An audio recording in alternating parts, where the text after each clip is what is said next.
Welcome to Beers and Buckets, the only podcast that discusses basketball and brews at the same time. We are part of the Basketball Podcast Network, where you can find the latest on the NBA and the NCAA. I'm your host, Connor Caldwell. Normally, I'm joined by my co-host, Dal Harmon, but he is not available tonight, so we had to get this episode out to recap the first weekend of the NCAA tournament, which did not disappoint. So this is my first time doing an episode solo, so if you find this incredibly boring, I totally get it. You're hearing one person talk. I'm going to try and make it interesting. It's not going to be a super long episode, but here we go. So first weekend NCAA tournament did not disappoint. The upset dominoes were falling. We had Furman over Virginia. That was the first upset of the tournament. Then we had Princeton beating Arizona, 15 seed Princeton over number 2 seed Arizona. This is the third year in a row, I believe, that a 15 seed has upset a 2 seed. So that continues to be the trend, it looks like, and it looks like it's taking over the 12 seed upsetting the 5 seed trend that was there for a long time. Then, as if couldn't get any crazier, Fairleigh Dickinson upset Purdue. So 16 seed upset the number 1 seeds. Only happened once before, with UMBC taking over Virginia as well. Incredible stuff there, but this is actually, they were minus 23 underdogs, 23-point underdogs, something like that. So the biggest upset in NCAA history. We got to witness it. It was incredible. Pitt over Iowa State. I know you're like, oh, well, Pitt's a ACC team. They were finished near the top of the ACC this year. Well, yada. Iowa State upset Kansas. I forget who they lost to in the conference tournament, but Iowa State was on a roll. So take that for what it's worth. There was 11 over 6 seeds, so we'll count that. And then the biggest upset besides the Fairleigh Dickinson upset, obviously, was Arkansas over Kansas.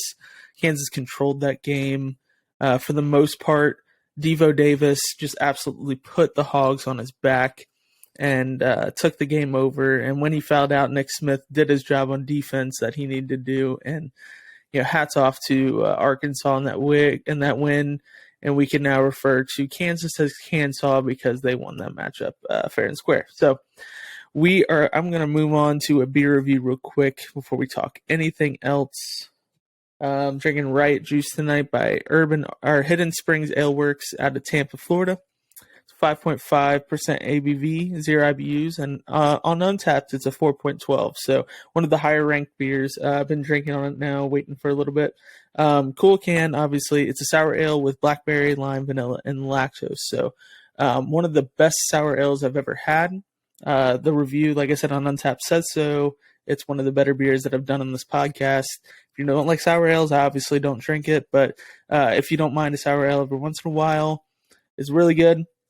It's more crushable than normal sour ales I've done. Still not crushable in the grand scheme of beer. I would say it's probably like a 3 out of 10 on crushable scale, but it is still enjoyable to sip on, and that's what I'm doing right now. So, all right.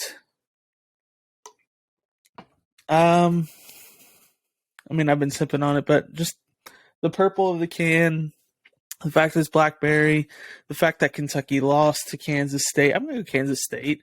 Do I think that they're going to be a basketball powerhouse? No, but it's pretty enjoyable, pretty good. Do I think they have what it takes to win the NCAA tournament this year? I do think so. Marquise Noel is a very good ball player. Keontae Johnson's not going to have that poor of a game for the rest of the tournament. They have what it takes, 100%. Tomlin's a great big, very underrated in the grand scheme of things. Are they a favorite? No, but so I'm going to compare that to Kansas State. All right, so let's move on to the winners and losers of the tournament, the first weekend. And when I say winners and losers, I mean more metaphorically than I mean literally.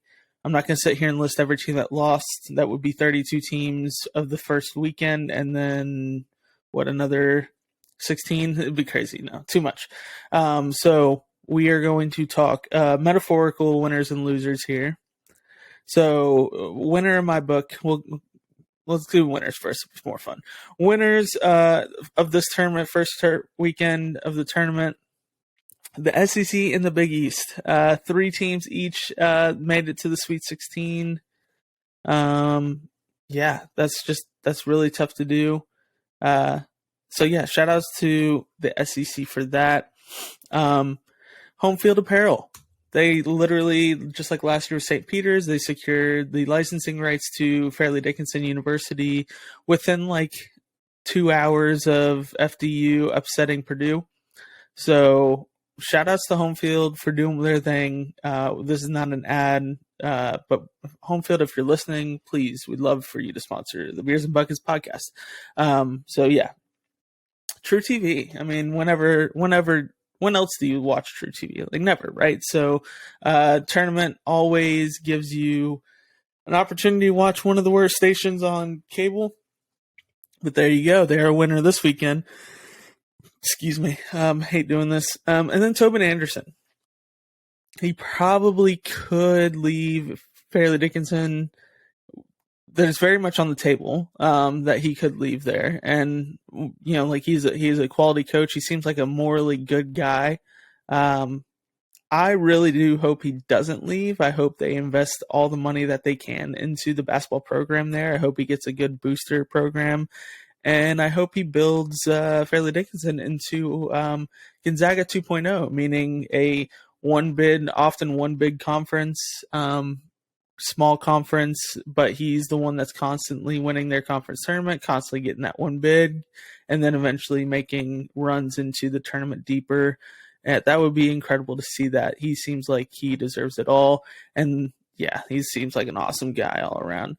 And then we have, sorry, I'm adding more to my notes.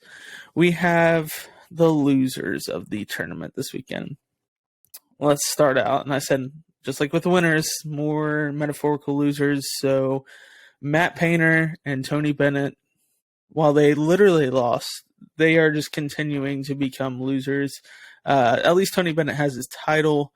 But Matt Painter, man, you lost to UNT in 2021, you lose to St. Peter's last year, 2022, and then obviously you lose to FDU in 2023. The trend continues. It sucks.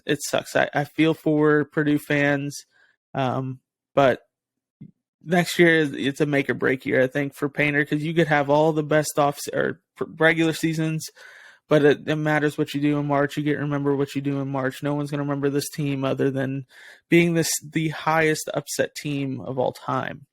And his buddy Tony Bennett can relate to that, having experienced that. So, like, what are the odds that Purdue comes back next year and wins the tournament? I mean, in this scenario, very high. We don't know, obviously, what the actual odds are, but Matt Painter could return that Purdue team upset because of the guard play, because FDU took advantage of basically everyone that wasn't Zach Edey and making them try to beat them, and it worked. No one really stepped up to beat them. So Purdue could return every single one of their players, including Zach Edey, and could run the table next year. Very well could be just like Virginia did in 2019. I'm not going to put money on that, but yeah, there we go. Another loser of the tournament this weekend is Modern Offenses Conversations. Look, we know the old adage, there's 100 ways to skin a cat, more than one way to skin a cat, whatever. There's more than one way to win a basketball game, especially a college basketball game. You could do it by shooting a bunch of threes and high percentage twos.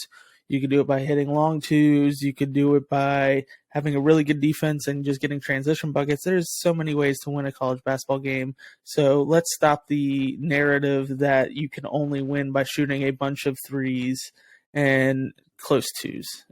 You want the right people taking the right shots.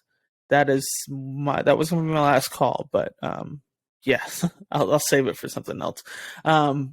Right people taking the right shots. So yeah. And then the final losers to me, the ACC and Big Ten. You had multiple bids. I think ACC has one left at Big Ten and Michigan State as well. So it's tough. The SEC easily could have been in this. They had some teams step up, obviously. Last year, SEC and Big Ten were pretty much the same amount of bids, and I think the same amount of people advancing to the second weekend of the tournament. ACC last year obviously was a little underrated going in the tournament, but this year not so much the case. Miami looking very strong though. So yeah, we'll see what goes from there. But yeah, and then we have one that is a very much standout winner and loser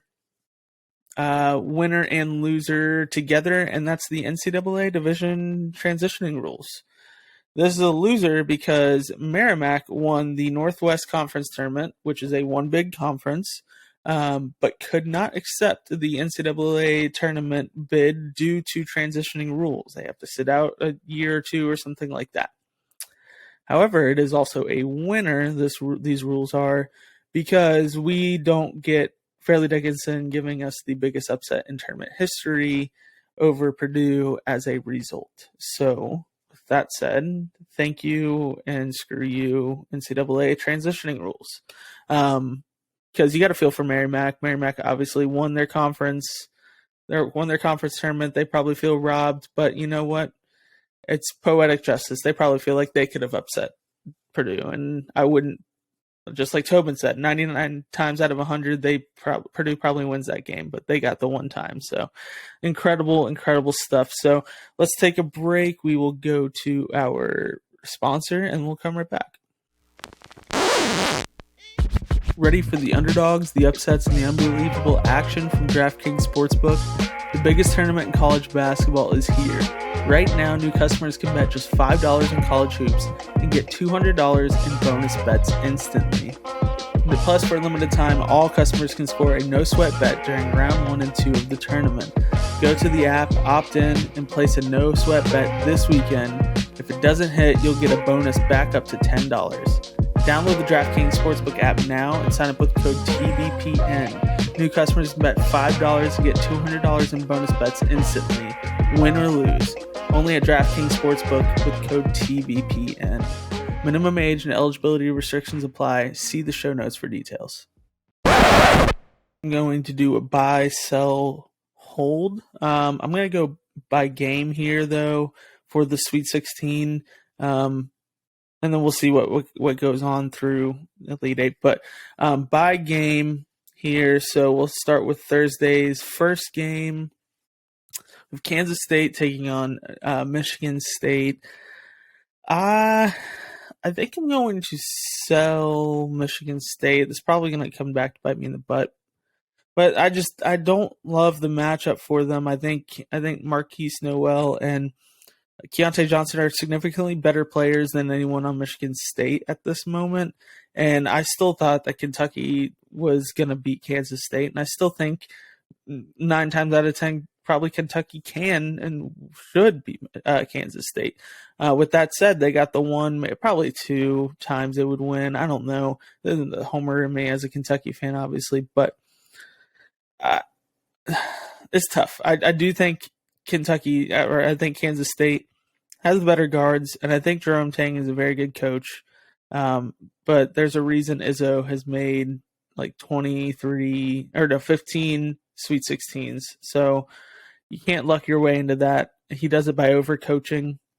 So I think I'm going to sell Michigan State. I'm going to hold my stock in Kansas State. And also shouts to, never mind, I'll save it for the last call.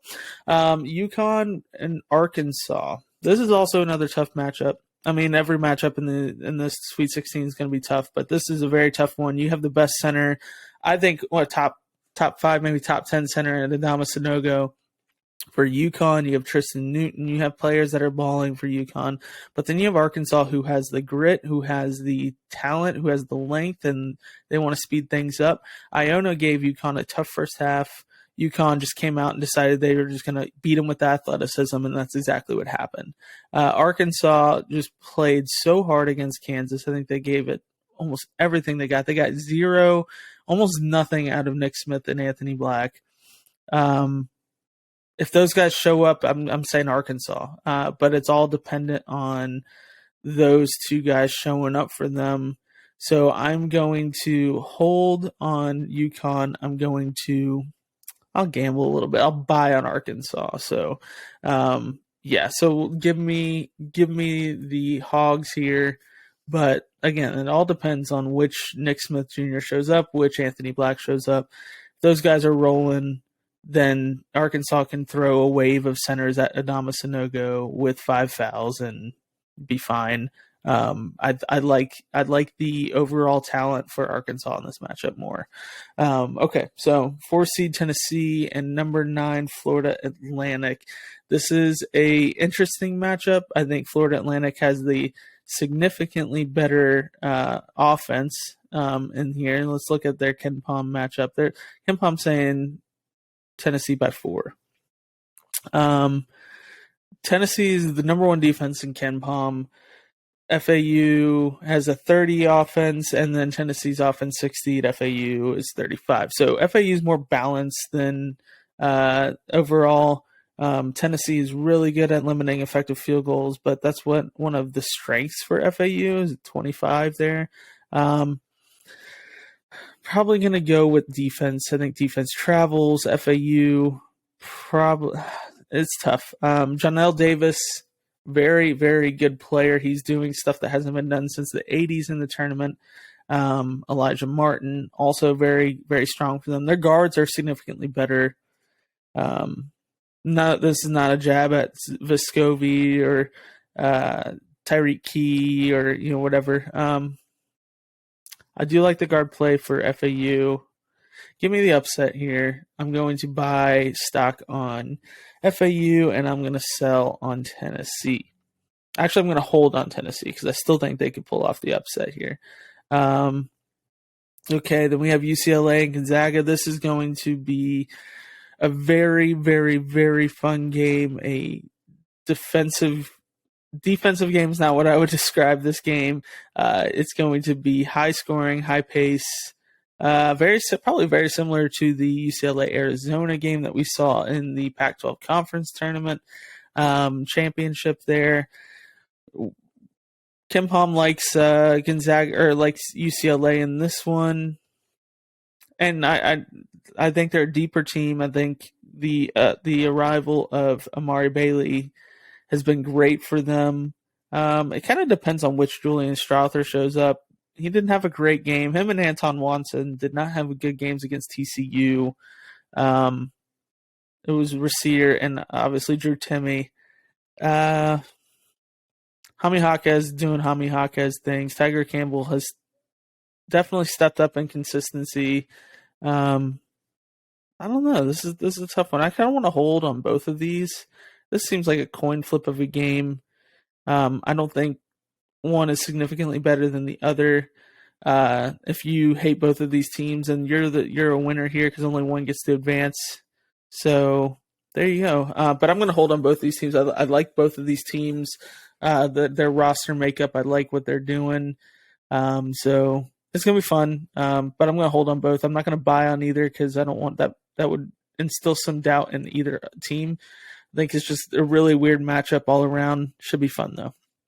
All right, Friday, I'm going to buy on Bama, even though I don't support how they're running things in the program. And shout out to Nick Saban for calling out his coworker there in Nate Oates on how to address issues within the program by saying there's no wrong place or wrong time. You all make choices, and you have to be held accountable for your choices. That is 100% correct. And either way, we're not here to talk about morality. We're here to talk about basketball. I'd like Bama in this matchup here. I think San Diego State, I don't trust their offense enough to outscore Bama.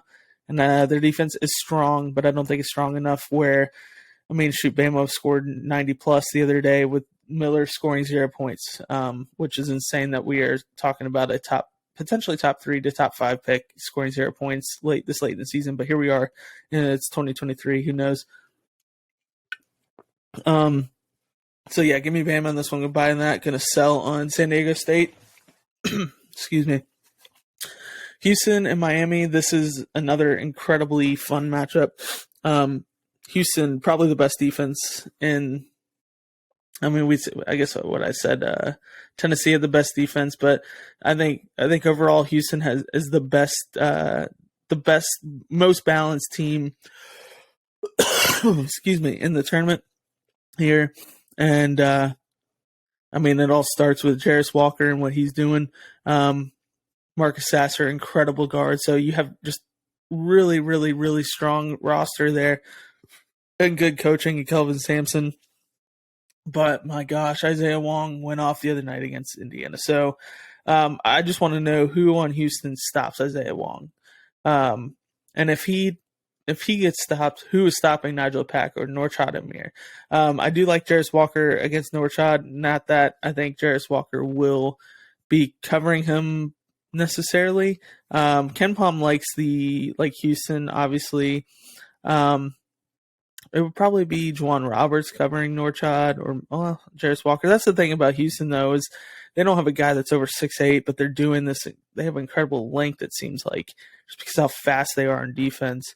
Norchad is 6'7", though, so I guess Houston or Miami only has a guy that's 6'9". So looking at this, who stops Isaiah Wong? If you stop him, then who stops Nigel Pack?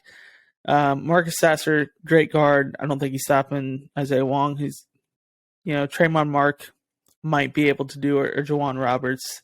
So I'm going to hold on both of these teams because I think both of them are playing some of the best basketball we've seen, especially Miami, that they just absolutely dismantled Indiana.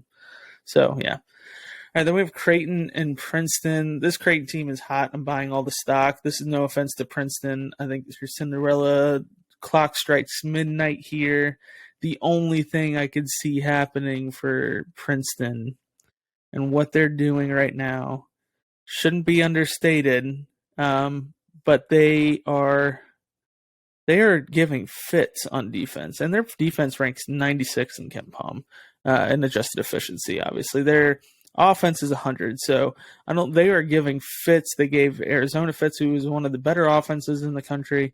So I don't know what to make of this, but there are so many threats to score the ball on Creighton's team right now. I mean, you list everyone. Like Ryan Nemhard is playing amazing basketball right now. Baylor Shireman can get a bucket anytime. Trey Alexander anytime. Arthur Kaluma, definitely a bucket. And then obviously Kalkbrenner. Like, there is not one person that is over 6'9" on Prince's team. It's Keyshawn Kellman, 6'9". Tosan Eva Boom, I don't know how to pronounce it, but he's 6'8". After that, everybody's 6'6" or lower. So Kalkbrenner should be able to feast on this, no problem. I'm going to buy Creighton, sell on Princeton here. And then we have the last game, Texas and Xavier. Both these teams hot. Rodney Terry, a.k.a. Gus Fring. I don't know. I think this is where Texas comes to an end. I think Xavier scored on Pitt, which Pitt stopped Iowa State from scoring. Pitt stopped, which is not super hard, but Mississippi State from scoring. They were able to score on a very tough Mississippi State defense. They were able to score on a very tough Iowa State defense. So I don't know. Xavier, I like Xavier in this matchup. I think I'm going to hold because I've already bought a little bit more stock in them than I should. I'm going to hold on Texas too. So we shall see. I don't know if this answers any questions that you guys have on teams, but here we are. So let's move on to Cinderella's path. So the keys for either Princeton or FAU success, can they continue the magic or the clock strike midnight this weekend? Like I said, I think Princeton just running into the wrong team at the wrong time. Creighton's red hot. Despite losing 6 straight or 7 straight earlier in the season, they have found their groove. I don't know. For Princeton to win this game, they have to make sure that the change of venue just stifles Creighton's shooting, which, I mean, teams that shoot the ball like this can run into a cold night. I don't know. I just don't see it. But the key for Princeton there is to make Creighton take tough shots, and if they happen to make them, they happen to make them. But that is the key there. And then after that, we'll have to see. But continue what you're doing offensively.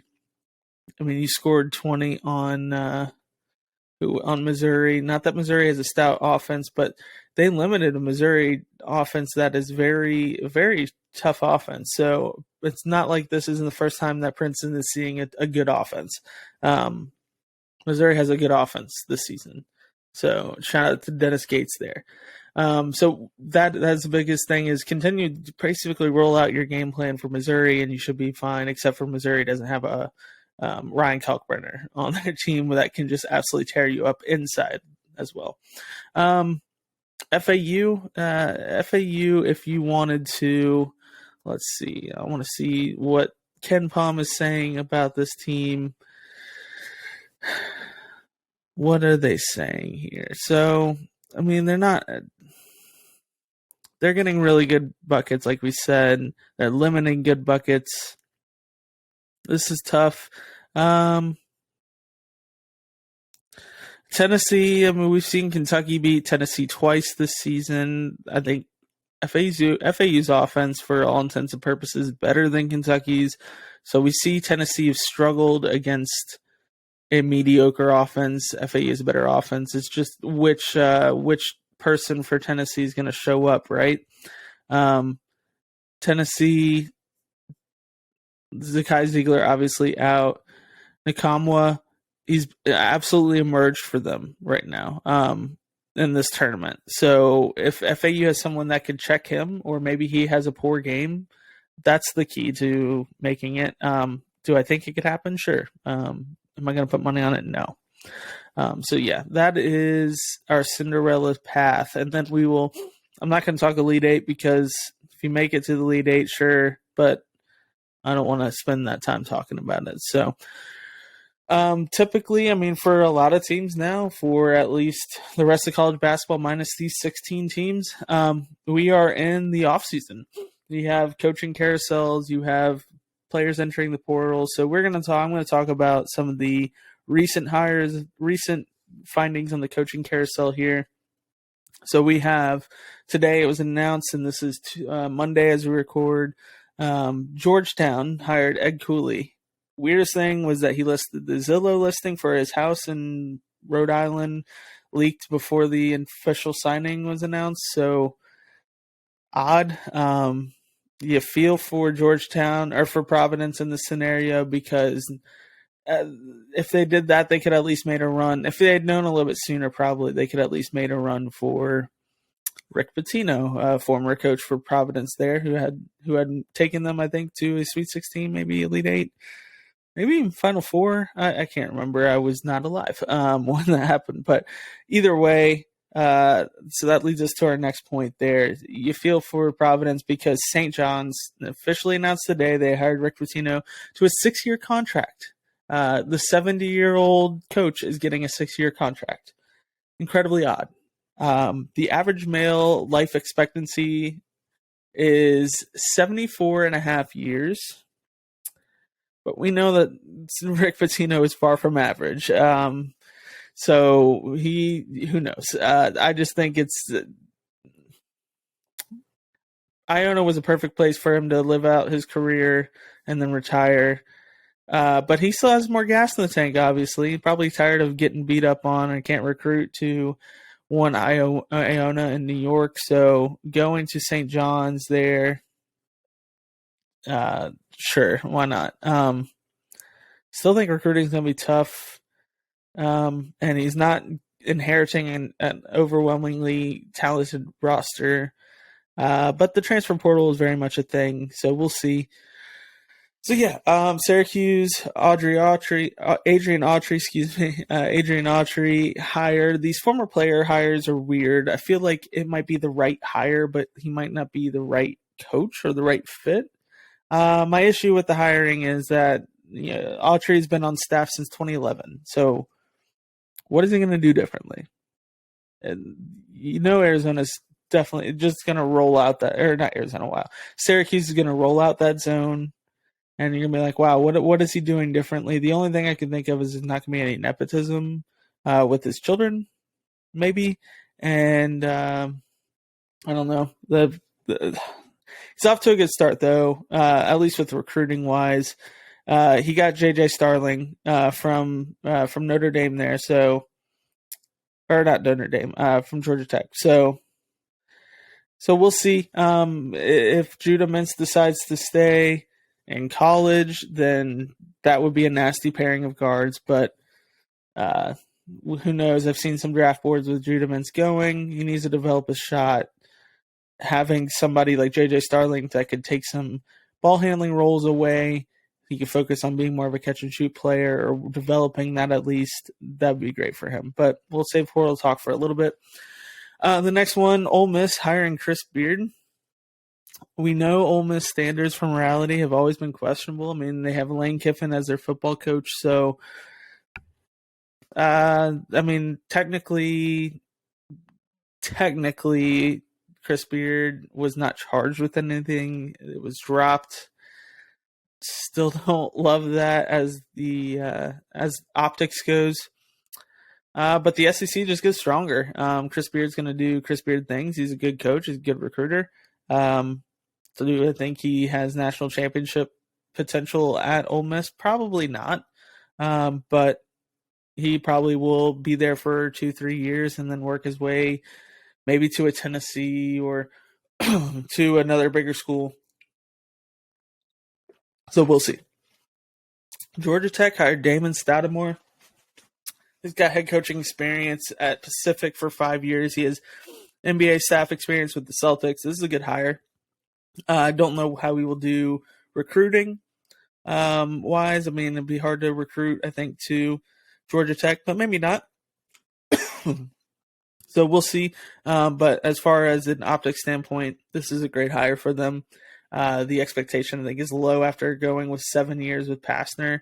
I mean, you got to be patient at this point. If you're Georgia Tech, you might as well.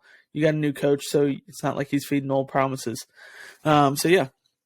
The strangest one, the one I was most surprised on making this list, USF hired Mike Bray, and I'm talking not San Francisco, but South Florida. Mike Bray, hands up, I thought he was retiring. I guess I never listened to his press conferences or paid attention to what was being said. I just assumed he was retiring because he's in his 60s and he has a boatload of money, might as well. But his job is not getting any easier at USF. I mean, if he struggled to recruit at Notre Dame, he struggled to get players to come to the ACC. It's going to be even harder to do so in the American at USF in Tampa, Florida. I don't know. There's no tradition of basketball or any sport at USF, unfortunately. I myself have gone to a few USF basketball games, a handful of USF football games. It's just there's no tradition there. So I guess horns up for Mike Bray, but we shall see how long he stays there in the end of his career. So we'll see. I don't know. And the last one is Stephen Lutz from Texas A&M, Corpus Christi. He's been hired by Western Kentucky. Rick Strawberry is out. So Cinderella team coaches love to leave their schools immediately following a tournament appearance. This is not quite a lateral move. It's a slight step up, I think, from Corpus Christi there, but it's not like he's going to be a world beater at Western Kentucky. Again, inheriting a somewhat weird roster, weird situation all around. So I don't know. We shall see. But Steve Lutz, I mean, you make the tournament again. Let's say make it 2 years in a row, you'll get hired somewhere else. You break that contract with Western Kentucky and then head on to bigger and better things than the Hilltoppers have to offer. So, all right, let's talk some portal. I mentioned a few names this week to enter the portal now that some of these team seasons have ended. The biggest names we'll talk about, literally the biggest name that we're going to talk about right now is Eddie Lampkin, and it's not the name that's big. He's just literally the biggest guy to enter the portal, I think. But it is quite odd that he is leaving. He left before TCU played a basketball game in the tournament. So don't know what happened there. I think he could easily. I've seen rumors. I've seen whatever. Not the real John Rothstein, but fake John Rothstein accounts saying that Lampkin is gonna make his move over to Georgetown. There with Ed Cooley. I could see it. I don't know, but that is an option.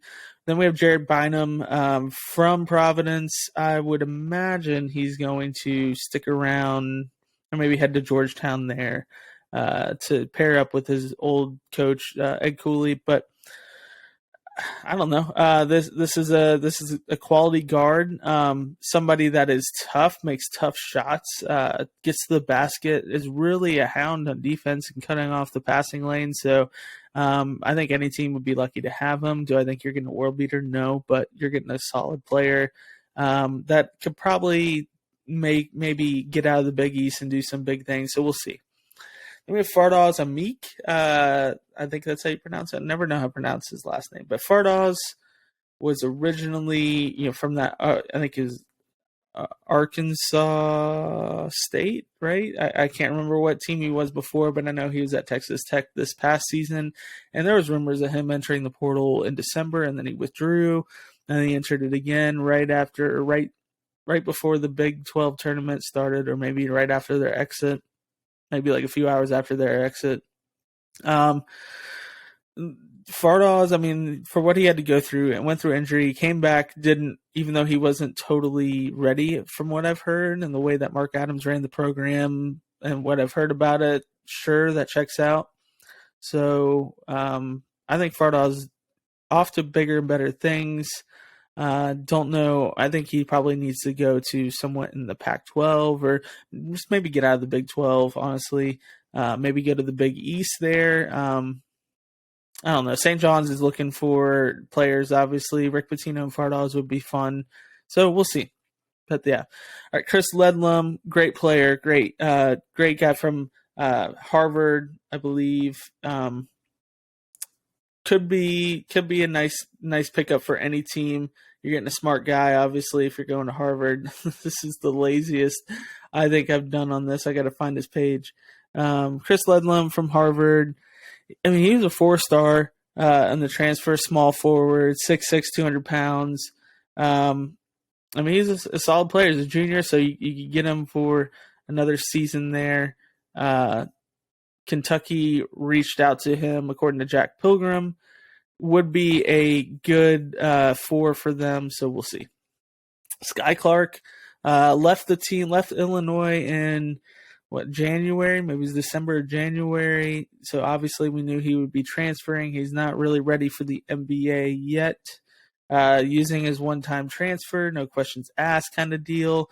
Committed to Louisville. So shout outs to Kenny Payne for getting his guy back, because Kenny Payne, I'm sure, was on the helping him recruit originally to Kentucky. Would be a solid guard for Louisville and considerably better than what they had this past season, which they really didn't have a guard. So getting Sky Clark is a great thing. Louisville getting some big players. So yeah. Khalif Battle from Temple, notable Houston killer there. Redshirt sophomore, 6'5", 180, shooting guard. He's got some nil battle or nil money potential just with his name alone. Last name being Battle.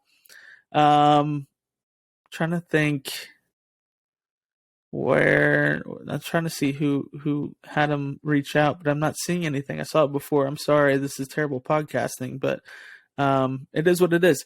Yeah, he's going to be a solid player. Like I said, redshirt sophomore.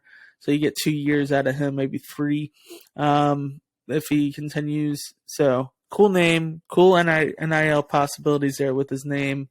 Solid player all around. Again, was a big part of beating Houston there earlier in the season. So one to watch for. And the last name that I'll mention, Hansel Emmanuel, leaving Northwestern State. There's going to be a lot of cool opportunities for him. I know Memphis originally reached out to him, and Penny had recruited him. He ultimately landed at Northwestern State. I don't know exactly why he is leaving. I mean, obviously, we'll never know why players leave, but I mean, sometimes it's listed, sometimes it's not. But yeah, would love to see him go to Seton Hall. I think Shaheen Holloway would do great with him. If this is true, yeah, it is 6 hours ago. So would love for him to be a Pirate. But yeah, I think there's plenty of other people that can develop him. So yeah, there we go. This has been a weird episode doing it by myself, but I appreciate you guys listening if you made it this far. And again, next week we'll be back recapping the Sweet 16 and Elite 8, talking more transfer, talking more coaching, probably talking more whatever, buy, sell, hold. But yeah, this has been super fun, so I appreciate you guys listening again. You can follow us on Instagram and TikTok at Beers and Buckets Pod. You can subscribe to our YouTube channel, hit that like button, hit that share button. Make sure you do that, and then leave a review of this episode, share this episode, retweet it. And then, yeah, check out the Basketball Podcast Network for more shows like this one. You can follow them on Twitter at HoopsPodNet. You can follow me on Twitter at Connor J. Caldwell. It's CONNERJ Caldwell. And then you can follow Dal, even though he's not here, at do_well Harmon. So, yeah, this has been the bottom line because Connor said so. You guys have a fantastic week. Enjoy this upcoming weekend of college basketball and take it in. We got 2 weeks left, guys, and then we'll be in the full off-season swing of things. So appreciate it. You guys have a fantastic week.